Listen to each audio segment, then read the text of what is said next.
हाँ जी, good morning. तो शुरू करते हैं आज का लेक्चर, इंट्रोडक्शन टू अकाउंट्स।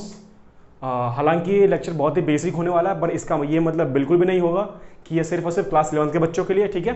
आप क्लास 12th में हो, ग्रेजुएशन में हो, B com honours, regular, SOL, it does not matter totally.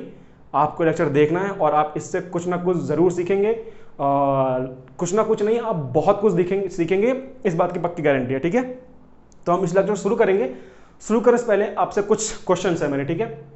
देखिए, लेक्चर शुरू करने से पहले क्योंकि एक इंट्रोडक्शन लेक्चर होने वाला है, तो मैं आज के लेक्चर में कोई भी चैप्टर, सिलेबस से रिलेटेड, किसी भी टॉपिक से रिलेटेड या टेक्निकल चीज़ों में बिल्कुल भी एंटर नहीं होने वाला, मतलब बिल्कुल टच भी नहीं करूंगा।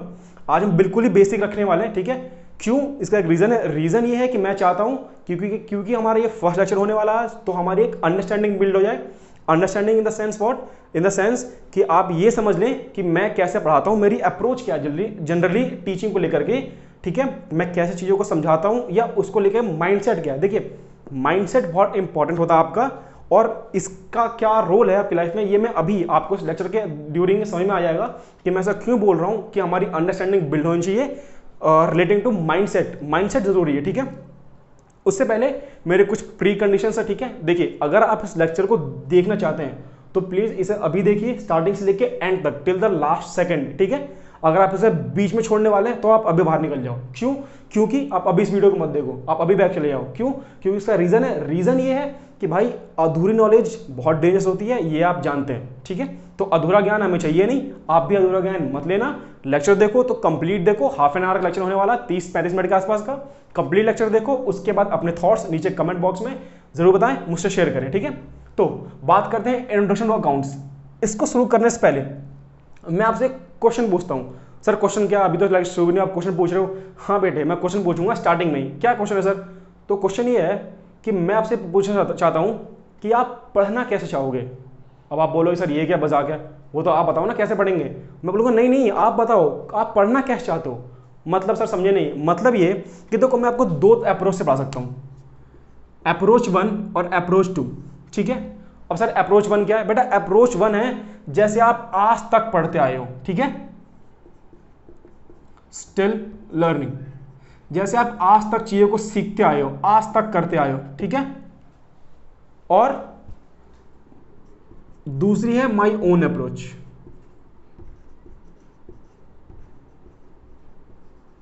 इसको मैं बोलूंगा कि ये आपकी अप्रोच है, योर अप्रोच, नॉट माइन। अब आप बोलोगे सर ये क्या मजाक कर रहे हो, आप फर्स्ट लेक्चर के अभी 10 मिनट भी नहीं हुए और आपने हमसे मई लेना शुरू कर दिया। ये क्या है your approach and my approach? बेटे देखो, मैं समझाता हूँ। मेरे पास पढ़ाने के दोनों तरीके हैं।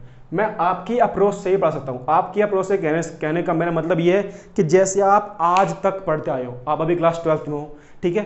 अच्छा, एक चीज़ और मैं बताना भूल गया आपको ये चैप्टर जो हम आज का लेक्चर ले रहे हैं वैसे है तो रियलिटी में इंट्रोडक्शन टू अकाउंट्स, ठीक है। ये लेक्चर इक्वली इंपॉर्टेंट है क्लास 11 के बच्चे के लिए भी, क्लास 12 के बच्चे के लिए भी और ग्रेजुएशन के बच्चों के लिए भी, ठीक है। पर इस लेक्चर से रियली में कनेक्ट कर पाएंगे वो बच्चे जिन्होंने अकाउंट्स पहले कहीं पढ़ी हो, मतलब क्लास 12th और उससे ऊपर के क्लासेस बच्चे, ठीक है। पर से ये मतलब बिल्कुल भी नहीं है कि क्लास 11 के बच्चे चीज़ें नहीं देखेंगे। आप अभी ये चीज़ देखो तो आप थैंक यू बोलोगे गॉड को कि आपने चीज़ें टाइम पे देखनी, ठीक है। बस आधा घंटा आप मेरा साथ दो और फिर आप देखना difference, you will feel the difference, और ये मेरी पक्की गारंटी है, ठीक है। तो मैं कह रहा था कि मैं क्लास आपके ले सकता हूँ दो अप्रोचेस से। एक है आपकी अप्रोच, जैसे कि आप आज तक पढ़ते आए हो, और एक है मेरी खुद की अप्रोच। देखो मेरी खुद की अप्रोच क्या, मैं बताऊंगा आपको, मैं बताऊंगा नहीं, जनरली आप खुद समझ जाओगे इस लेक्चर के ड्यूरिंग, ठीक है। देखो ये जो मेरी खुद की अप्रोच है ना, इसने मुझे रिजल्ट्स तो दिए हैं, रिजल्ट्स दिए हैं, मैंने खुद अचीव किए, मेरे बच्चों ने अचीव किए, ठीक है। जो मेरे स्टूडेंट्स हैं, लास्ट बैच जो मैंने लिया था, उस बैच में से अप्रॉक्स 90% ऑफ द स्टूडेंट्स, जितने भी स्टूडेंट्स मैंने पढ़ाए थे, उनमें से 90% ऑफ द स्टूडेंट्स का 90% ऑफ द स्टूडेंट्स के मार्क्स जो हैं वो 80% टू 95% के बीच में, क्लास 12th बोर्ड में जो जस्ट अभी रिजल्ट आया है ना जुलाई में तो 90% स्टूडेंट के मार्क्स मेरे 80% टू 95% के बीच में, क्लास 12th अकाउंट्स की बात कर रहा हूं, ठीक है। अकाउंट्स में 80 टू 95 के बीच में। जो मेरे बाकी के 10% स्टूडेंट्स हैं इसको आप ठीक है 10 रखो, कोई इशू नहीं, ठीक है। जो मेरे बाकी के 10% स्टूडेंट्स हैं, इनके मार्क्स 70 to 80% के बीच में है क्लास 12 के रिजल्ट्स में, ठीक है। और इवन मैं बोलूं तो मेरे एक स्टूडेंट ने क्लास 12 में स्कोर किया है 98 आउट ऑफ 100। मेरे एक स्टूडेंट ने क्लास 12 में स्कोर किया है 98 आउट ऑफ 100 इन अकाउंट्स, ठीक है। मैं ये नहीं बोल रहा कि ये सारी मेहनत मेरी है, ठीक है, इसमें जो भी किया वो मैंने किया, नहीं, इनमें बच्चों की मेहनत है, ठीक है। पर आप खुद सोचो कि अगर किस टीचर के पास 50 बच्चे पढ़ रहे हैं, ठीक है, और उन 50 स्टूडेंट्स में से किसी एक स्टूडेंट के या 2 के या 3 के या 4 के या सिर्फ 5 बच्चों के ही 90 से ऊपर मार्क्स आते हैं, 85 से ऊपर मार्क्स आते हैं, जो कि एक डिसेंट मार्क की रेंज है। 85 to 95 की रेंज एक डिसेंट मार्क्स की रेंज समझी जाती है, ठीक है। तो अगर किसी टीचर के पास 50 स्टूडेंट्स हैं, उसमें सिर्फ 5 बच्चों के नंबर ही 85 to 95 के रेंज में आते हैं, तो इसका मतलब उन बच्चों की मेहनत है, टीचर का कोई खास इंप्रेशन रहा नहीं, ठीक है। लेकिन अगर किसी टीचर के पास 50 स्टूडेंट्स हैं और उसमें से भी 90% अप्रॉक्स स्टूडेंट्स, यानी कि 50 में से 40 to 45 स्टूडेंट्स ऐसे हैं जिनके मार्क्स 80 to 95% के बीच में है, तो आप खुद समझ सकते हो कि बच्चों की मेहनत तो है, बिल्कुल है, मैं ये बिल्कुल एडमिट करता हूं कि बच्चों की मेहनत है, पर कहीं ना कहीं टीचर का भी रोल होता है, ठीक है। और मेरा रोल सिर्फ इतना है कि मेरी अपनी एक थॉट प्रोसेस है, एक अप्रोच। देखो, मैं बिलीव करता हूं थॉट प्रोसेस पे, ठीक है, मैं रटने पे बिलीव नहीं करता। एग्जाम्पल आपको देता हूं, देखो, अकाउंट्स एक लैंग्वेज है। अकाउंट्स है क्या? देखो अभी बता दूं, अकाउंट्स है क्या? अकाउंट्स एक लैंग्वेज है। लैंग्वेज किसकी? The language of business. Accounts को बेटे बिजनेस की लैंग्वेज बोला जाता है, ठीक है। कि जैसे कि मुझे आपसे बात करनी है, आपको हिंदी आती है, मुझे हिंदी आती है, तो हम दोनों हिंदी में बात कर सकते हैं। आपको इंग्लिश आती है, मुझे इंग्लिश आती है, तो हम दोनों इंग्लिश में बात कर सकते हैं। लेकिन अगर आपको चाइनीज आती है, मैंडरिन, और मुझे नहीं आती, तो हम दोनों बात नहीं कर पाएंगे। सेम उसी तरीके से बिजनेस को अकाउंट्स की लैंग्वेज आती है, उसको सिर्फ एक ही भाषा आती है, अकाउंट्स। और अगर हमें बिजनेस से बात करना सीखना है, बिजनेस को समझना सीखना है, तो हमें अकाउंट्स यानी बिजनेस की लैंग्वेज आनी चाहिए। क्यों? क्योंकि बिजनेस हमारी लैंग्वेज नहीं सीख सकता, हमें उसकी लैंग्वेज सीखनी पड़ेगी।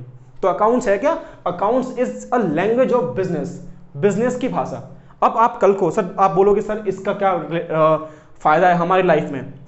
देखो, फायदा ये है कि बेसिक चीज बताओ, बेसिक चीज, जब आप अकाउंट्स यानी बिजनेस की लैंग्वेज को सीख जाते हो मतलब क्वेश्चन सॉल्व करना नहीं, समझना सीख जाते हो, सोचना सीख जाते हो, उससे खेलना सीख जाते हो, तो आप जी हाँ, तो आप उससे बिजनेस की कंडीशंस का, बिजनेस के फ्यूचर में जो बिजनेस कितना ग्रो हो सकता है, कितना डूब सकता है, क्या परफॉर्मेंस होगी, इसका अंदाजा लगा सकते हो, और फिर आप उसमें इन्वेस्टमेंट्स कर सकते हो, आप बिजनेस को समझ सकते हो, ठीक है। ये क्या लगता है आपको, स्टॉक मार्केट में लोग पैसा कैसे बनाते हैं? वो कैसे ये सोचते हैं कि ये कंपनी ग्रो करेगी, ये कंपनी डूबेगी, अकाउंट्स देख करके।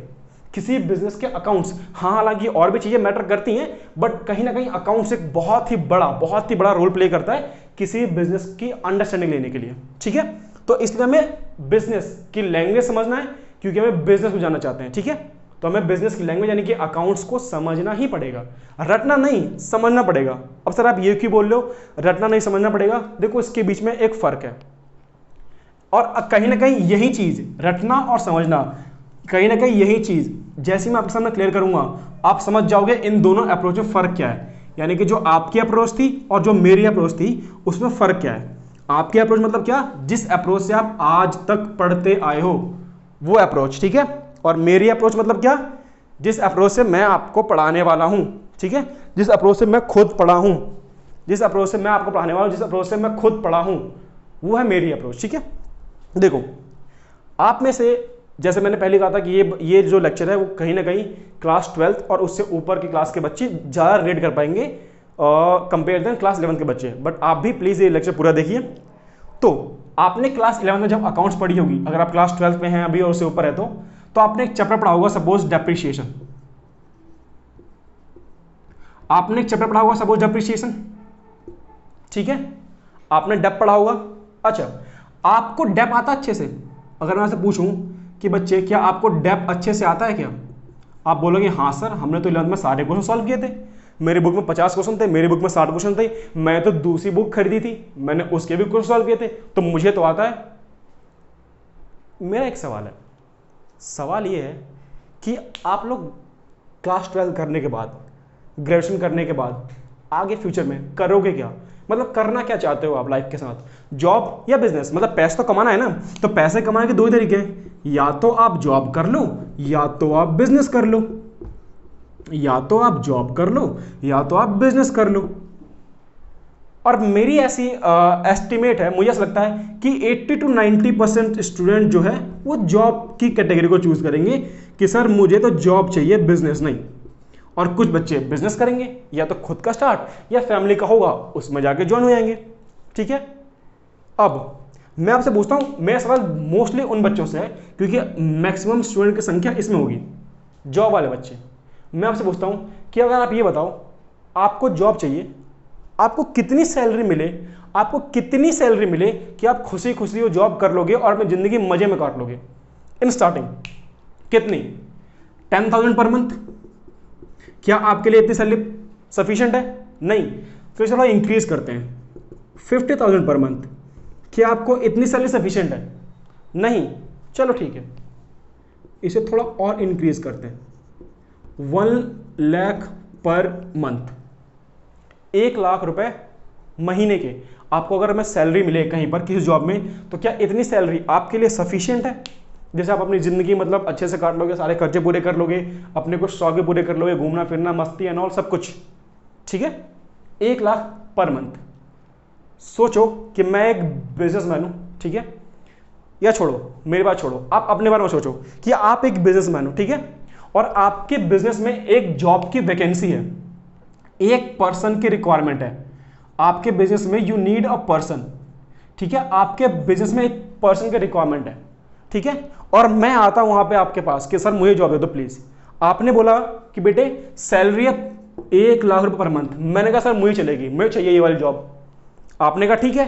मैंने कहा सर आपको जॉब में करवाना क्या है? आपने मुझसे बोला कि भाई देख बात ऐसी है कि मुझे सिर्फ एक ऐसा बंदा चाहिए जिसको डेप्रिशिएशन के बारे में अच्छे से पता हो, जैसा कि अभी आपको अच्छे से पता हुआ, आपने तो 11वीं क्लास में डेप्रिशिएशन पढ़ी है ना? तो उस बंदे ने बोला, उस बिजनेस ओनर ने बोला कि अगर तुझे डेप्रिशिएशन के बारे में अच्छे से पता है तो मैं तुझे 1 लाख पर मंथ की जॉब देने को रेडी हूं। हम तो खुश हो गए, भैया हमें तो आता है, हमने तो 11वीं क्लास में पढ़े, मतलब क्वेश्चन भी सॉल्व करा भाई, बुक के सारे क्वेश्चन सॉल्व करे हैं, एग्जाम वाला क्वेश्चन सॉल्व करा है, हमें तो सही से याद आता। हम तो ऐसा करके एक डेप्रिशिएशन अकाउंट भी बना लिया करते थे, याद है? 11वीं क्लास में आप ऐसा करके डेप्रिशिएशन मशीन में अकाउंट बनाया करते थे, फिर बाई डेप लगाया करते थे, कैलकुलेट किया करते थे। आपने तो सोचा कि हमें सब आता है। सवाल, फिर से सवाल देखो, क्वेश्चन मैं बहुत पूछता हूं पढ़ाते वक्त, क्यों? क्योंकि कहीं ना कहीं क्वेश्चंस आपकी थिंकिंग प्रोसेस को स्टार्ट करते हैं, क्वेश्चन आपके थिंकिंग प्रोसेस को स्टार्ट करते हैं। देखो अभी तक मैं अपने मेन टॉपिक पे नहीं आया, ठीक है? तो उस बिजनेस ओनर ने कहा कि भाई अगर आपको डेप्रिशिएशन के बारे में सब कुछ पता है तो मैं आपको जॉब दूंगा 1 लाख रुपीज पर मंथ। देखो मैं लिख देता हूं, ठीक है, हाईलाइट करके, ताकि आपका ध्यान रहे कि भाई साहब इतनी बड़ी अमाउंट मिलने वाली है हमें अगर मैं डेप्रिशिएशन के बारे में जब सब कुछ पता होगा तो। उस बिजनेस ओनर ने कहा, हमने कहा कि हमें पता है भाई, हम देंगे इंटरव्यू, हम क्रैक करेंगे, हमसे अच्छा डेप्रिशिएशन जानता ही कौन है? 11वीं क्लास में पूरे 60 क्वेश्चन सॉल्व करें, मजाक की बात थोड़ा है। हम पहुंच गए इंटरव्यू देने के लिए। अब आपको क्या लगता है इंटरव्यू में वो बंदा क्या करेगा? अगर वो 1 लाख रुपए पर मंथ की जॉब देने को रेडी है आपको, तो वो इंटरव्यू में क्या आपसे ये बोलने वाला है कि भाई तू एक काम करना, जब अपनी 11वीं की बुक लेके आ, उसकी बुक में से डेप्रिशिएशन चैप्टर निकाल और इस चैप्टर का क्वेश्चन नंबर 27 या 28 या 35 ये कोई एक क्वेश्चन सॉल्व करके दिखा दे, अगर कर दिया तो ये जॉब तेरी? ऐसा तो नहीं होगा कुछ। क्यों नहीं होगा कुछ? क्योंकि आप उसके पास लेके क्या जा रहे हो? आपने सीखा क्या? अपने आप से पूछो। आपने सिर्फ ये सीखा है कि डेप्रिशिएशन कैलकुलेट कैसे करते हैं। मतलब भाई मशीन की आपको वैल्यू दे रखी है, मशीन की आपको स्क्रैप वैल्यू दे रखी है, मशीन की आपको लाइफ दे रखी है, आपने एक फॉर्मूला लगाया, डेप का फॉर्मूला क्या होता है? मशीन की कॉस्ट माइनस उसकी स्क्रैप वैल्यू अपॉन उसकी लाइफ, लो आगे डेप की वैल्यू। ठीक है, आप इस एसएलएम मेथड लगा लो, 2 मेथड होते हैं इसके, आपको पता होगा, एसएलएम या डब्ल्यूडीवी। आपने तो बस ये सीखा ना कंप्यूटेशन के डेप्रिशिएशन को कंप्यूट कैसे करते हो, आपको तो सिर्फ यही पता है।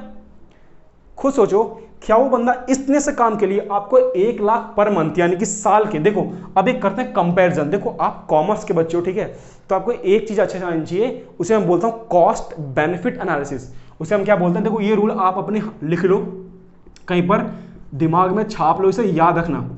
आप कॉमर्स फील्ड से हो तो आपको चीज़ आनी ही चाहिए। इसे हम बोलते हैं कॉस्ट बेनिफिट एनालिसिस। मतलब आप लाइफ में कोई भी डिसीजन लो, आप ये देखो कि उस चीज़ को करने या ना करने से कितनी कॉस्ट आएगी, कितना बेनिफिट आएगा।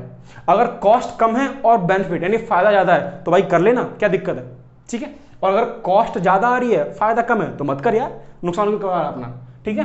तो देखो अब आप सोचो कि आप वो बिजनेसमैन हो और आपके पास एक बंदा आता है, बोलता सर मुझे डेप्शन कैलकुलेट करना आता है, आप दे दो मुझे 1 लाख की जॉब। कंपैरिजन करते हैं, इस तरफ है वो बंदा जिसे वो जॉब चाहिए और यहां पे मैं हूं, क्यों ना एक वो बिजनेसमैन एक कंप्यूटर को इंस्टॉल कर ले। सोचो एक बंदा जिसने क्लास 11th में डेप्रिसिएशन अच्छे से सीखा हुआ है, ठीक है, जिसे 1 लाख की जॉब चाहिए पर मंथ की, यानी कि आप लोग जो ऐसे सोचते हैं, अभी हमने डिसाइड किया था। और उस बंदे ने बिजनेसमैन ने सोचा कि क्यों ना मैं इस बंदे की जगह एक कंप्यूटर सेटअप कर लूं। खर्चे की बात करते हैं, देखो कॉस्ट कितनी आएगी दोनों में। आपने बोला सर मुझे डेप्शन निकालना आता है, मैं निकाल लूंगा, मैंने पूरी लड़का से ये सीखा, भाई साहब बहुत कुछ सॉल्व किया है।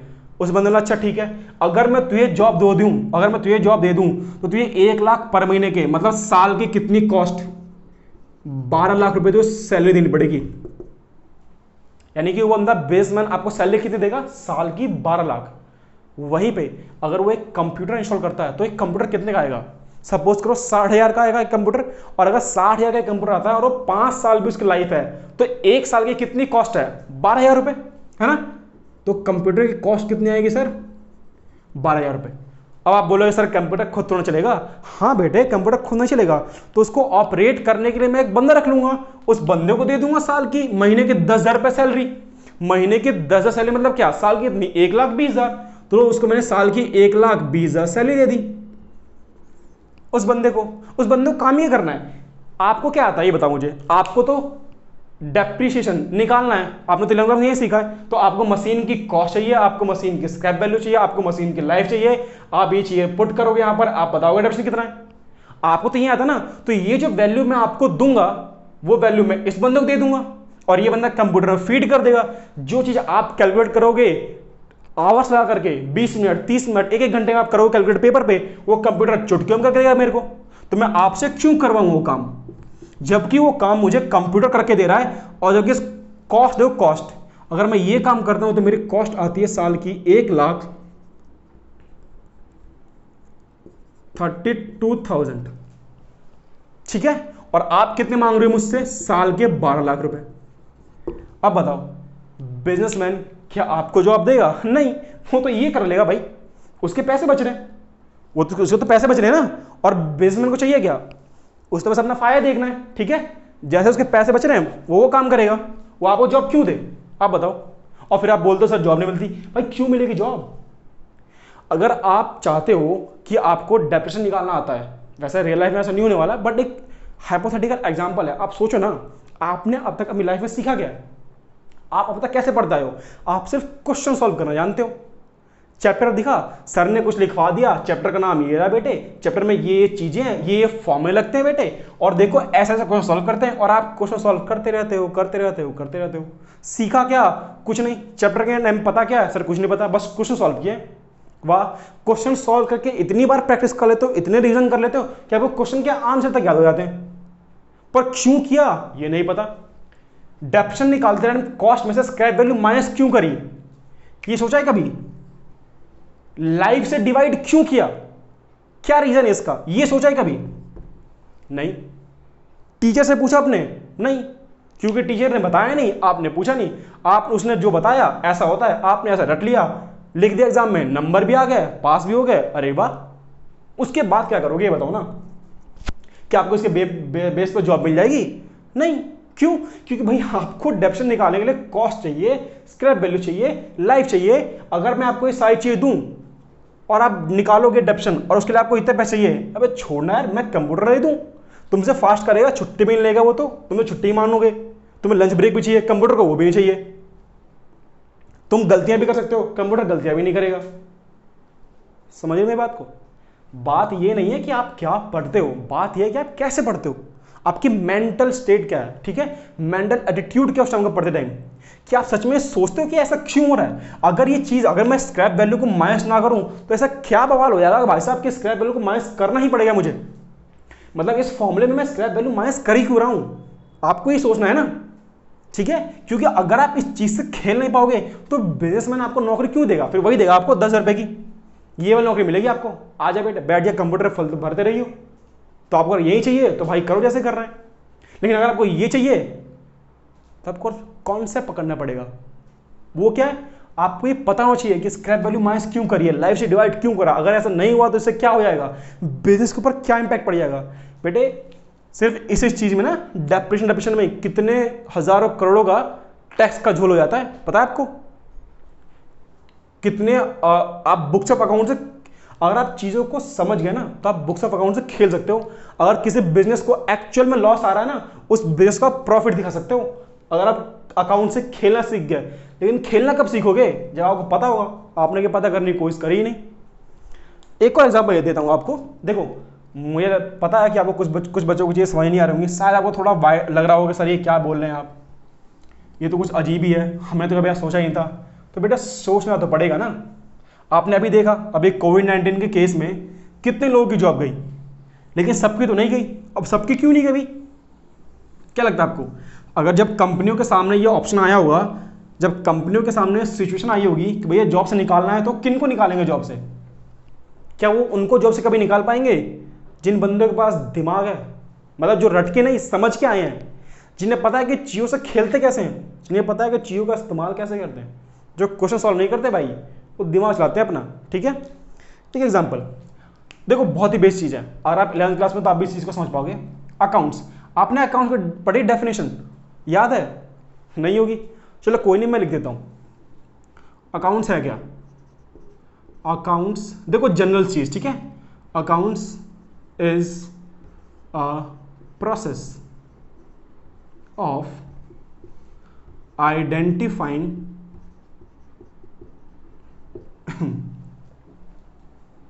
recording, classifying, summarizing,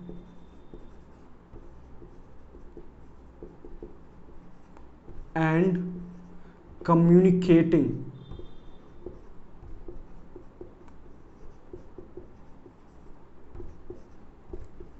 to the users। एक बेसिक सी जनरल सी डेफिनेशन अकाउंट की है ना। अगर आप क्लास 11 की बुक खोलोगे ना, तो जो फर्स्ट चैप्टर पर डेफिनेशन की है, वहां पे आपको यही चीज मिलेगी, एक बेसिक जनरल सी डेफिनेशन कि अकाउंट्स है क्या। Account is the process of identifying, recording, classifying, summarising and communicating to the users of what, accounting information, obviously, ठीक है। सवाल फिर से, पहली बात आपको ये डेफिनेशन याद ही नहीं थी, जबकि होनी चाहिए। भैया आप अकाउंट पढ़ रहे हो, आप 11th क्लास में एक साल पढ़ चुके हो या पढ़ोगे, 12th में पढ़ोगे, आप अभी ग्रेजुएशन में हो, तो आप 3 साल 2 साल 4 साल पढ़ के आए अकाउंट्स, आपको डेफिनेशन नहीं याद, तो पहले तो भाई ये देखो गलत बात है, ठीक है। चलो अगर याद भी है तो सवाल मेरा ये, फिर से आपसे देखो, सवाल तो बहुत पूछूंगा भाई, देखो आपको सवाल तो सुनने पड़ेंगे मेरे, क्योंकि मेरा ये मानना है कि देखो जितने क्वेश्चन हम करते हैं ना, थिंकिंग प्रोसेस स्टार्ट होते हैं, ठीक है। और question start a thinking process. एक बहुत ही फेमस कोट है कि क्वेश्चन मार्क आपके दिमाग को काम पे लगाता है, ठीक है, और एक फुल स्टॉप आपके दिमाग को शांत करता है, ठीक है। तो क्वेश्चन तो मैं पूछूंगा भाई, क्वेश्चन तो पूछना पड़ेगा मुझे, और आपको आंसर भी करने पड़ेंगे अगर सीखना है तो। देखो मेंटल एटीट्यूड बहुत जरूरी है, हमारी फ्रीक्वेंसी मैच होनी चाहिए, मेरी और आपकी, तभी आपको पढ़ा पाऊंगा, तभी आप पढ़ पाओगे अच्छे से। तो क्वेश्चन था मेरा ये, एक वर्ड है आइडेंटिफाइंग, इससे क्या समझते हो आप, मतलब इसका मीनिंग क्या है? इस डेफिनेशन में अकाउंट्स की इस मीनिंग में अगर ये वर्ड ना होता तो क्या होता, और अगर ये वर्ड है यहां पर तो क्यों है? अच्छा, आइडेंटिफाइंग वर्ड का जो हिंदी मीनिंग होता है वो तो मेरे ख्याल से होता है पहचानना। देखो हिंदी राइटिंग अच्छी नहीं मेरी हिंदी की, बट फिर भी लिख रहा हूं, पहचानना, ठीक है। हिंदी में तो सही बोलते हैं पहचानना, ठीक है। आइडेंटिफाई, जैसे मैंने आइडेंटिफाई कर लिया यानी मैंने पहचान लिया, है ना। तो account is a process of पहचान, एक पहचान प्रोसेस में पहले सबसे पहले स्टेप तो यही है, आइडेंटिफाइंग। मेरा सवाल ये है, मैंने इसे आइडेंटिफाई कर लिया भाई, ये है मार्कर, तो क्या करूं इसका बताओ? मतलब अकाउंट की जो फर्स्ट स्टेप थी आइडेंटिफाइंग, मैंने कर लिया आइडेंटिफाई, ये मार्कर है, तो क्या इसे रिकॉर्ड कर लूं बुक में कि भाई मैंने एक मार्कर देखा, लो ये रही एबीसी लिमिटेड एक कंपनी, और क्या अब इसकी बुक में लिख दूं मैं कि मैंने एक मार्कर की पहचान कर ली? भाई पहला प्रोसेस तो यही ना आइडेंटिफाइंग, तो मैंने आइडेंटिफाई कर लिया मार्कर है, लो मैंने आइडेंटिफाई कर लिया ये वॉच है, तो क्या यहां पे लिख दूं बुक में कि मैंने एक वॉच देखी, एक मार्कर देखा, ये एक व्हाइट बोर्ड है? बोलो ये आइडेंटिफाइंग वर्ड का मतलब क्या? तो क्या मैंने अगर आइडेंटिफाई कर लिया किस चीज को, तो इसका मतलब इसे रिकॉर्ड कर लूं क्या बुक में रिकॉर्ड कर लूंगा, क्लासीफाई कर लूं? नहीं कर सकता, क्यों? क्योंकि इसका एक मीनिंग है अकाउंट्स के रिलेशन में, और वो मीनिंग क्या है देखो समझो।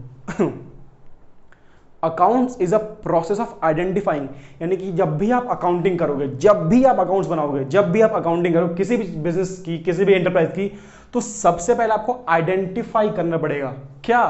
3 चीजें।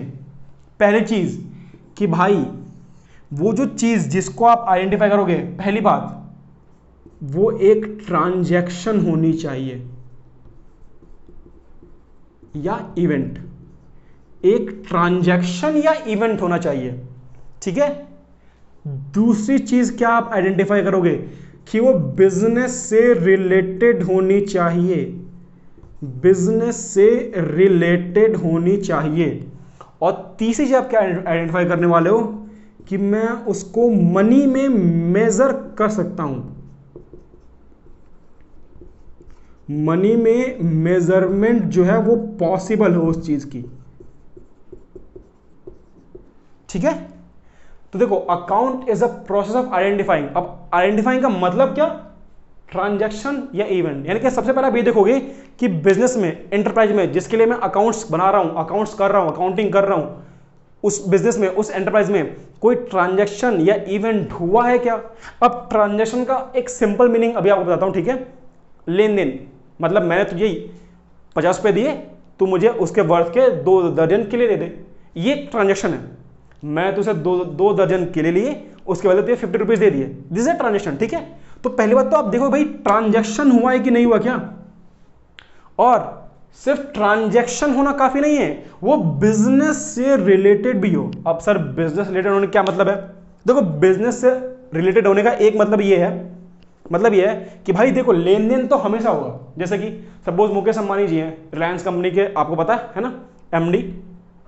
तो मुकेश अंबानी जी किसी फिल्म एक्टर की, सपोज करो मैरिज फंक्शन में गए, शादी में, और वहां पर मुकेश अंबानी जी ने मतलब उन्हें एक गिफ्ट दिया। सपोज शाहरुख खान के बेटे का बर्थडे था और वहां पर अंबानी जी एज अ गेस्ट गए और उन्हें शाहरुख खान के बेटे को एक गिफ्ट दिया। तो भाई उन्हें गिफ्ट तो दिया, एक लेन देन तो हुई ना। तो क्या इसे भी मुकेश अंबानी जी यानी रिलायंस के बुक्स में, अकाउंट में रिकॉर्ड कर लूं? नहीं, क्यों? क्योंकि ये बिजनेस रिलेटेड नहीं है। लेन देन तो है पर ये बिजनेस रिलेटेड नहीं है, ये रिलायंस रिलेटेड नहीं है। इसीलिए देखो, इसीलिए सिर्फ इसीलिए अकाउंट्स में पता है आपको, ओनर को, सपोज करो ये है हमारा ओनर और ये है हमारी बिजनेस। ओनर को और बिजनेस को अलग अलग ट्रीट किया जाता है, अलग अलग एंटिटी। मतलब ये कि हम ये मानते हैं कि ओनर एक अलग इंसान है और बिजनेस एक अलग इंसान है, ठीक है। हम ये मानते हैं कि ओनर एक अलग इंसान है और बिजनेस एक अलग इंसान है, ओनर एक अलग इंसान है और बिजनेस एक अलग इंसान है, इसीलिए, ठीक है।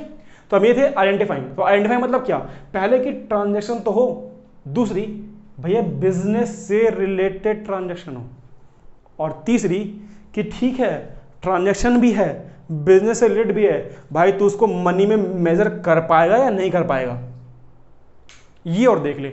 अगर तूने एक बिजनेस में, एक एंटरप्राइज में, सपोज मैं एबीसी लिमिटेड के अकाउंट्स कर रहा हूं, ठीक, बना रहा हूं, और वहां पे मैंने एक चीज आइडेंटिफाई करी कि वो चीज एक ट्रांजैक्शन भी थी, बिजनेस से रिलेटेड भी थी, और उसको मैं मनी में भी मेजर कर सकता था।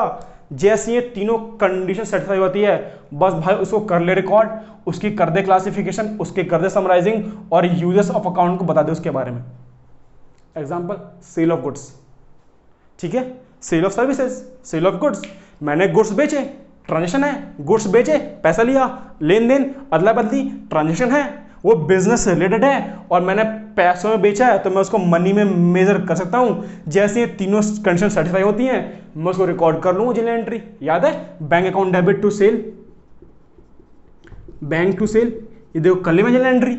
अब इसे मैं क्लासिफाई कर दूंगा लेजर्स में, समराइज कर दूंगा trial balance and final accounts में, और बाद में इसको यूजर्स को कम्युनिकेट कर दूंगा।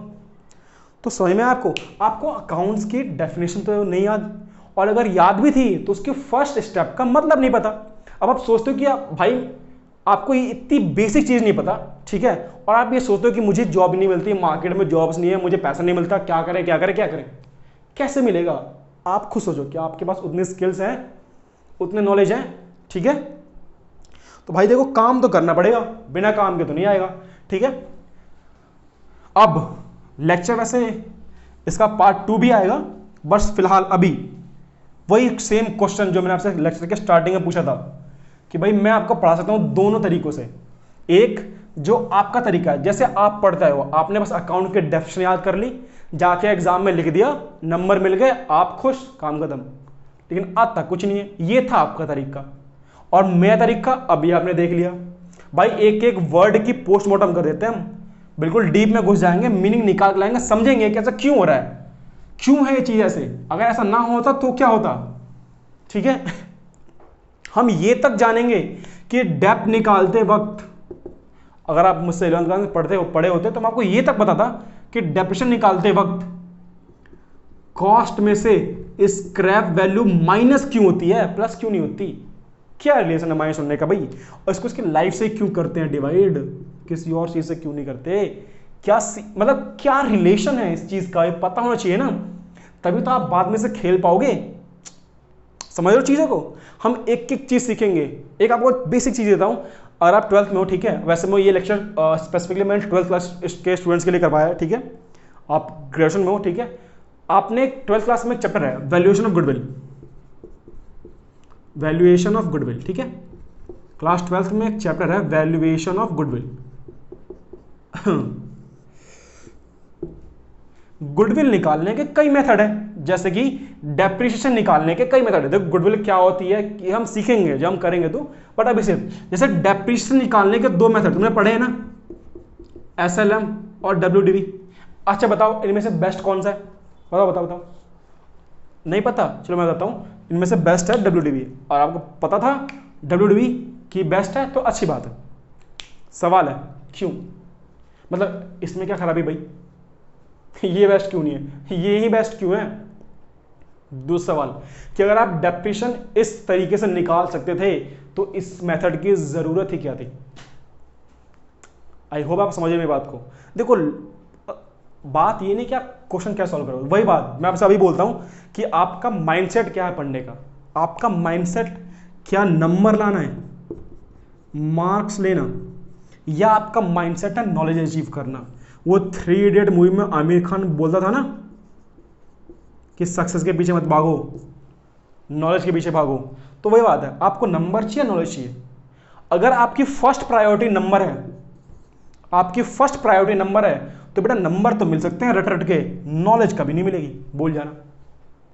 जैसे कि आपको अब तक होता होगा, आपको पता चल गया होगा, अभी आपने कुछ महीने पहले ही 11th पास किया, आपको बहुत सारी चीजें अभी चली होंगी पता, आपको नहीं पता, जो पहले पता नहीं थी। आपने हो सकता है 11th में अच्छा स्कोर किया हो, 75 आउट ऑफ 75 दिए हो, 80 दिया हो, जितने भी आप होते हैं आपके एग्जाम में मार्क्स, 80% 90% तक आप लेके आओ हो सकता है स्कूल में 11th क्लास में, तो आपको बेसिक नहीं पता थी। अभी आपको कुछ ना कुछ समझ में आ गया जितना मैंने कराया, क्योंकि आपने मार्क्स से पीछे ले। अगर आपके फर्स्ट प्रायोरिटी बेटा नॉलेज है ना, तो नॉलेज तो मिलेगी मिलेगी, नंबर भर भर के मिलेंगे अपने आप पर नॉलेज बहुत सारी मिलेगी।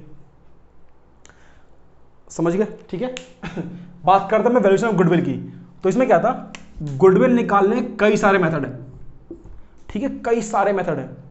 जब हम अपना सिलेबस आगे बढ़ेंगे तो मैं आपको सिर्फ ये नहीं बताऊंगा कि किस मेथड में क्या होता है, किस फॉर्मूले से गुडविल निकलती है, आपको ये भी बताऊंगा कि भाई मेथड नंबर पहले के होते हुए दूसरे मेथड की जरूरत ही क्यों पड़ी। मतलब यार तुम मुझे गुडविल निकालनी है, तुम मुझे 3 मेथड पढ़ा रहे हो, वैसे है तो 5 कर लो इन्हें, ठीक है, कोई दिक्कत नहीं है, तुम मुझे 5 मेथड पढ़ा रहे हो, क्यों यार, गुडविल निकालनी है ना, अगर एक तरीके से निकाल सकता हूं तो बाकी 4 चीजें क्यों पढ़ूं, सवाल है, ठीक है। तो मैं तुम्हें ये तक बताऊंगा कि पहले के होते हुए दूसरी जरूरत क्यों पड़ी, दूसरे के होते हुए तीसरी जरूरत क्यों पड़ी, इसके होते हुए चौथा क्यों पढ़ना पड़ा और पांचवा क्यों पढ़ना पड़ा। इनमें से जो बेस्ट है वो बेस्ट क्यों है, पता होना चाहिए, क्योंकि आपको पता हुआ ना तो आप चीजें भूलोगे नहीं, ठीक है।